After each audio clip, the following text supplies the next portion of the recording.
Fala galerinha, tudo bem com vocês? Meu nome é Edneia, eu sou professora de ciências e hoje quem está aqui comigo é a Aline. Ei Aline, tudo bom?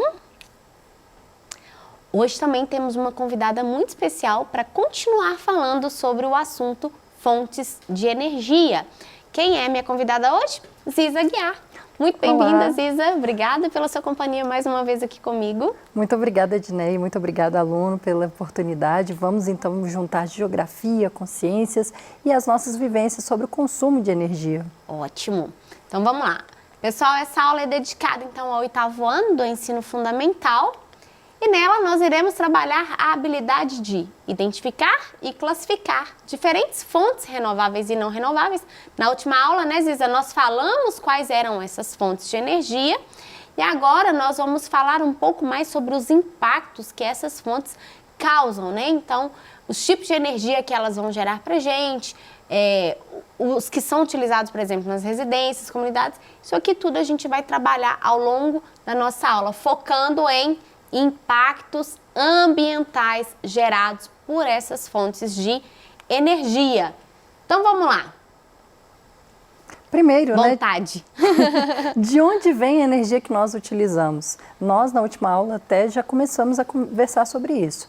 A energia pode ser obtida a partir da transformação de vários recursos que podem ter origens diversas. Então, ó, a gente falou muito na última aula. E qual que é o princípio de Lavoisier, Edneia? Na natureza, nada se perde, nada se cria, tudo se transforma. Então, a gente tem a transformação do material. Energia não ia deixar de ser diferente. A energia se transforma nessa natureza aí, né? Se você não assistiu, pessoal, a nossa última aula, corre lá no YouTube, assiste Fontes de Energia 1, que vocês vão entender um pouco mais sobre esse tema, ok?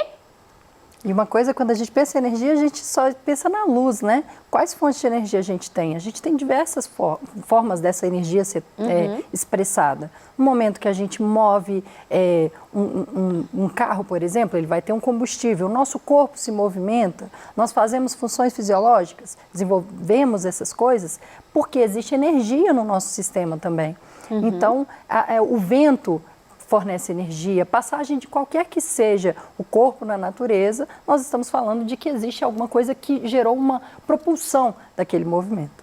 O sol, né, nossa fonte maior de energia, que é o sol, ajuda tanto na obtenção de energia e transformação dessa em energia elétrica, como as plantas, né, que realizam fotossíntese num processo energético, liberam gás carbônico, liberam o oxigênio, captam o gás carbônico e ainda produzem alimento para elas. Então, a energia está ali sendo transformada o tempo todo, seja ela energia química, energia elétrica, dentre outras, né? Vamos dar continuidade aqui então. Como eu falei para vocês, na aula anterior nós falamos de quais eram as fontes de energia.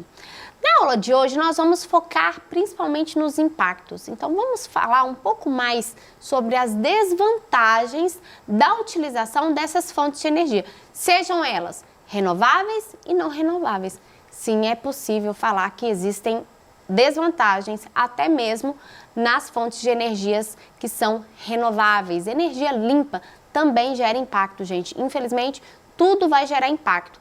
Entretanto, né, a gente tem que optar por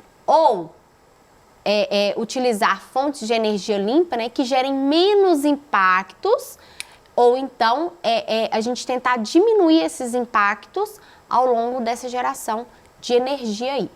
Isso mesmo. Certo? Como vocês podem ver, né, a gente tem aqui o exemplo da energia geotérmica, né? Em nível de vantagem e desvantagem, primeiro no sentido geográfico, é pensar que existe uma limitação do local onde a gente consegue obter essa energia. No caso geotérmica, estamos falando de áreas de limite de placas tectônicas, áreas de fraturas das placas tectônicas, onde convergência ou divergência, né? Isso, e tangencial também, né, as transformantes, que geram, então, a saída dessa energia interna do nosso planeta. A gente falou do Sol, mas o nosso planeta também tem energia lá no núcleo, que move o nosso manto e que chega na nossa crosta em forma de vulcão. Então, a energia geotérmica, ela tem essa limitação. Outra coisa também é que o potencial energético desse tipo de energia não é tão alto quanto, por exemplo, uma usina hidrelétrica, né? Outra limitação também é que, ao fazermos um isolamento de uma área de onde tem uma saída de vulcão, deixa de ser possibilidade para que as pessoas possam frequentar aquele lugar. Tem gente que faz turismo para ver vulcão. Aí você tem uma usina obtendo energia ali, de lá. não tem como ir. Não dá para fazer essa visita. Então a paisagem ela é impactada. E tudo que a gente falou também inicialmente sobre impacto, é importante a gente pensar assim, coisas básicas. O fato da gente respirar, a gente já gera um impacto. A gente transformou, né, liberando gás carbônico. Mas a natureza, ela faz esse ciclo do carbono, como a gente sabe. Então, também a gente pensar como que a gente ameniza essa transformação da condição das coisas como elas estavam antes e como que elas foram transformadas. Esse impacto, a gente tem que entender que existem impactos que são muito negativos e são impactos que realmente... São mais graves e menos graves, né? Isso. Só lembrando aqui, né, para quem não sabe, é que a gente não tem a energia geotérmica, né, Ziza? Porque... felizmente a gente não tem vulcão aqui no Brasil, né? Então a gente não tem esse tipo de energia sendo transformada aqui, não. Que o Brasil está longe do limite das placas tectônicas. Exatamente. A placa sul-americana, o Brasil está bem no meizinho dela, não sente nenhum efeito ali, né? Isso é ótimo, eu acho, pelo menos. Eu também. Energia solar também, ela vai ter as condições, por exemplo, por sermos um país tropical, próximo da linha do Equador, nas baixas latitudes, próximos dos trópicos de Capricórnio e Câncer, nós temos mais radiação solar. Então, é mais favorável que a gente tenha, por exemplo, uma duração de 12 horas de exposição solar, diferente de outros países mais próximos dos polos, que às vezes tem 6 horas, 8 horas de disponibilidade de sol, a depender da época do ano, né? Bem lembrado. Energia eólica que vai precisar, no caso de regiões mais altas, né, de alta latitude, amplas regiões também, precisa de uma área muito grande para a instalação. Não sei se vocês já tiveram a oportunidade de ver uma hélice dessa torre, que é gigantesca, gente. A gente passa na estrada, vê uma carreta enorme carregando uma hélice. Uma hélice. E aí você tem um impacto gerado dessa carreta que está levando essa hélice. Por quê? Porque está utilizando diesel na carreta para ela poder movimentar, né? Que é como combustível utilizado por ela. E aí você gera o quê? Gases que são liberados e que muitas vezes prejudicam, muitas vezes não, eles prejudicam a Terra, né, provocando aí aquecimento global, efeito estufa, dentre outros. A hidrelétrica também, eu vou passar aqui que ao longo da aula verdade. A gente vai falando detalhadamente quais são as Estamos desvantagens. Estamos muito ansiosos, né? Essa aula está muito empolgante.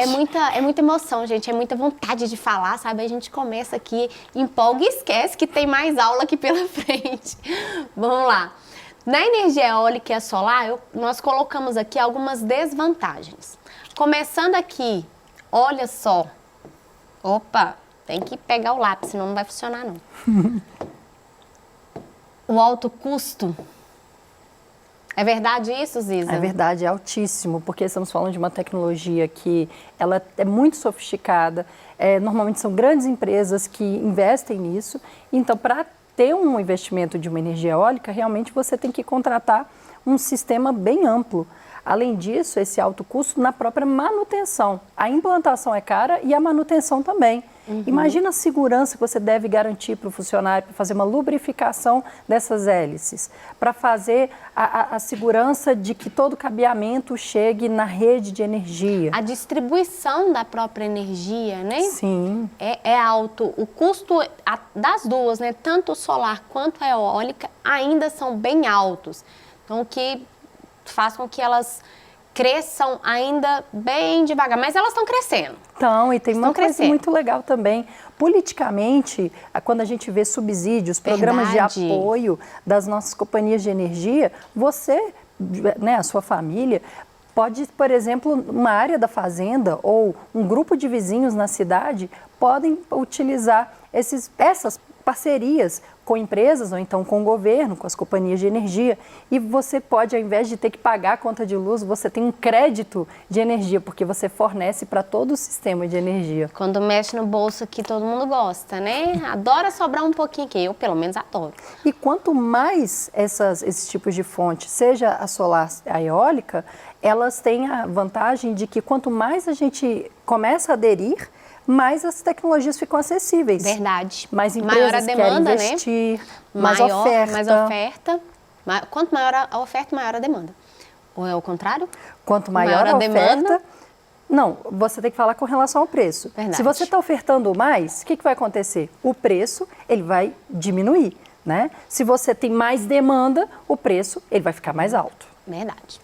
Então, uma coisa que eu acho muito interessante aqui, que são as mudanças, né, na paisagem e no microclima local. Como assim? Primeiro, paisagem, principalmente com a usina eólica, né, você vai ter uma mudança drástica ali, podendo afetar, por exemplo, na migração de aves na região. E com relação ao microclima, a solar, se eu não me engano, impacta ainda mais, né? Sim, as temperaturas médias próximas da superfície ficam altíssimas, passando de 40 graus. Então você tem que proteger aquela área para que outros animais não se queimem, as próprias pessoas não circulem ali.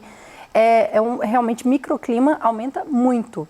E uma questão também da paisagem, a gente, com a eólica, e a solar também, a gente deixa de usar o solo para produção, né? Você desmata grandes áreas. Em contexto urbano é interessante esses prédios mais ecológicos, né? Que aí eles podem, por exemplo, ter os tetos solares, que já é menos uma área para a gente desmatar. Para desmatar, exatamente. Para desmatar ou para ocupar, né? Para poder fazer essas usinas, essas grandes usinas. Porque a gente aqui não está falando só da energia solar que é produzida numa casa, né? Que vai gerar energia ali para aquela casa. Como a gente já tem e cada vez mais está crescente aqui no Brasil. Mas a gente está falando das grandes usinas, né? De áreas muito amplas na qual são instaladas essas usinas para geração de energia para uma cidade inteira, para uma população grande, ok? Ou seja, se está alterando paisagem, se está alterando microclima, alterou quem? Ecossistema. Ecossistema. Mexeu aqui na parte de biodiversidade. Quando a gente altera esses ecossistemas, seja ele micro, né, na qual a gente não consegue visualizar a olho nu, seja ele macroscópico, como a gente falou do caso das aves, dos insetos, que acabam morrendo, e isso gera todo um desequilíbrio, gente, no ecossistema de forma geral. Lembrando que existem, né, os níveis tróficos de energia, as cadeias alimentares. Então, se você interfere num produtor, você vai interferir nos consumidores, né, seja ele primário, secundário, terciário. Então, você tem toda uma cadeia sendo afetada por causa da perturbação de um ambiente. No caso, por exemplo, da eólica mesmo, a ideia dos pássaros é o seguinte: os pássaros, para migrarem, voar, eles utilizam o fluxo do vento, né? Verdade. E o fluxo do vento está indo, eles escolhem um lugar onde o fluxo do vento está mais agitado, mais favorável para essa obtenção de energia. Então, os pássaros, eles, infelizmente, a gente tem perdas de populações por causa dessa mudança das migrações, né? A rota dessas migrações. Verdade. E os impactos sociais, né, Impactos Edneia? sociais. Essa aqui gera em todas, né? Impactos sociais. Vou deixar para você falar mais, porque da parte social, Ziza entende. Com relação ao impacto social, primeiro, a poluição sonora do som dessas turbinas, né? Com relação também às áreas dessas torres, elas são tão amplas. Se tem, por exemplo, um vilarejo, uma cidade próxima, existem perda de radiação solar, ficam áreas de sombra. Existem relatos de sujeitos que tinham as suas casas e aí acontece a implantação das usinas eólicas. E aí a hélice, ela passa quebrando a região da luz. Imagina o estresse psicológico que gera nas pessoas que moram naquele vilarejo. A falta e a presença da luz em pouco tempo, a luz piscando o tempo todo. A gente já fica incomodado quando a luz pisca pouco. A lâmpada acabando, né? Agora você imagina ficar ali horas com luz, sem luz, com luz, sem luz, igualzinho pisca-pisca. É complicado, gera estresse, gera uma perturbação social muito grande nessa questão. E é uma energia limpa. As duas são energias limpas, né? Então, o que eu estava falando, não necessariamente aquilo que é energia limpa não vai deixar de gerar impacto, tá, gente? Sim. E uma desvantagem da solar também é que as fotovoltaicas ainda não são capazes de manter, por exemplo, casas com muitos componentes eletrônicos utilizados. Dá para tomar um banho quente, uma televisão, acender a luz da casa, mas uma casa pequena. A gente ainda precisa avançar muito nessas tecnologias. Verdade. Biocombustíveis, né? A gente tem aí algumas desvantagens, começando, né? A intensificação do desflorestamento é real. O pessoal desmata, né? Retira a cobertura vegetal para plantação de cana-de-açúcar, né? Para usina, produção de etanol, para produção de soja, Eucalipto. milho, eucalipto. Então, você tem o desflorestamento, né? A retirada da cobertura original daquela região que protege todo o ecossistema. A gente está falando de solo, a gente está falando de várias espécies animais e vegetais que estão inclusas dentro desse ecossistema. Então, tem uma perturbação muito grande aí. E as carvoarias também, né? Como que a produção de eucalipto ela é tão impactante no nível de lençol freático, a perda de nutrientes do solo. A gente acha lindo na paisagem, na beira da estrada, tudo retinho, né?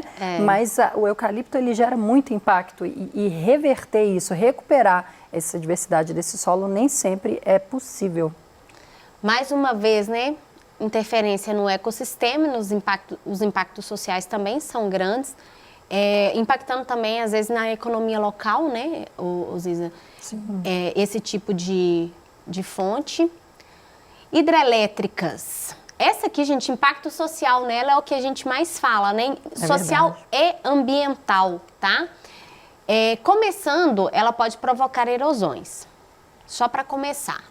E aí vai ter impacto na vegetação local. Para se construir essas usinas hidrelétricas, são áreas enormes. Muito extensas mesmo. Que são alagadas. E aí você destrói a cobertura vegetal daquele local. Vou deixar a Ziza falar um pouco mais sobre os impactos sociais que gera nesse tipo de usina aqui. Por exemplo, a gente vê no caso da região norte do Brasil, a gente vê áreas de floresta amazônica que são áreas de planície, nem é a condição mais favorável para a implantação de hidrelétrica.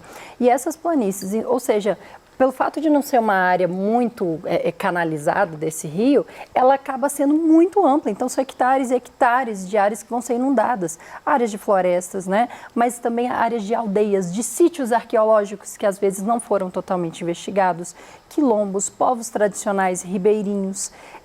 E quando chega, por exemplo, a empresa, né, a empreiteira para fazer esse trabalho, traz uma população enorme de pessoas de fora para fazer a construção, que demanda muita gente e modifica a economia, modifica as condições de moradia. Essas pessoas, elas não estão relacionadas à cultura do local, então geram também impactos sociais nesse sentido de mudança de preço, oferta e procura dos preços dos bens da cidade, até mesmo os serviços, eles ficam sobrecarregados por um momento.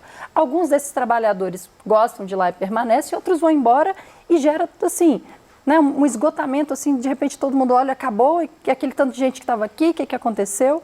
E é importante o papel dos sindicatos, das cooperativas, das representações dos movimentos sociais, povos tradicionais, que eles quem vão dizer, aqui não, aqui é a área de povos indígenas, aqui não, aqui existe um grupo que socialmente precisa ser preservado.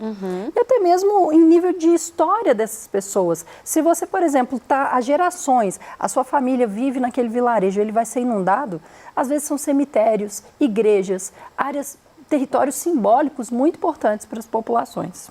Ótimo. Sem falar o alto custo, né? Essa aqui, então, falou de custo, é uma das mais altas aí. Bom, um outro fator aqui relevante, gente, que vale a pena a gente destacar, é que o desmatamento, na verdade, quando você inunda essas áreas, essas hidrelétricas, né, o material orgânico que fica depositado lá, ele pode ainda assim liberar gás metano, que contribui para o aquecimento, né, do planeta, através da intensificação do efeito estufa. As águas ficam represadas, né? Isso. Então, acaba que o fluxo... Você tem a liberação de metano não só na superfície, também a uma profundidade maior dessa água aí. Bom, nós temos também os impactos gerados, principalmente das fontes fósseis, né, de energia, como petróleo, os combustíveis fósseis de forma Gás geral. natural, carvão mineral. Gás Mineral, porque é diferente do carvão vegetal, né? Estamos falando, então, de rochas sedimentares, com uma sobreposição de sedimentos que tem matéria orgânica confinada. Por milhares de anos, elas são em forma de óleo, vai ser o petróleo. Em forma de gás, vai ser o gás mineral. Em Gás forma natural. sólida, gás natural. Em forma sólida, vai ser o carvão mineral. Então, para o ciclo do carbono, é uma sobrecarga, né? Porque a gente tem uma natureza que tem um ciclo igual ao ciclo da água, o ciclo do carbono acontece com a nossa dinâmica. Se a gente está trazendo coisas de milhares de anos atrás, milhões de anos, a gente coloca mais carvão, né, carbono, quero dizer, nós estamos gerando uma alteração da condição do efeito estufa. E assim a gente começa a falar do aquecimento global. Ok. Bom, o tema então de efeito estufa, aquecimento global, eu vou deixar para uma próxima aula, nós vamos falar dele lá em combustíveis fósseis, tá? Então, se ficou alguma dúvida, mande pra gente no nosso Tira Dúvidas, estamos aqui para poder atendê-los. Muito obrigada, Ziza, pela sua companhia. Muito obrigada, estudante, pela sua companhia também. Até a próxima. Tchau, tchau. Obrigada.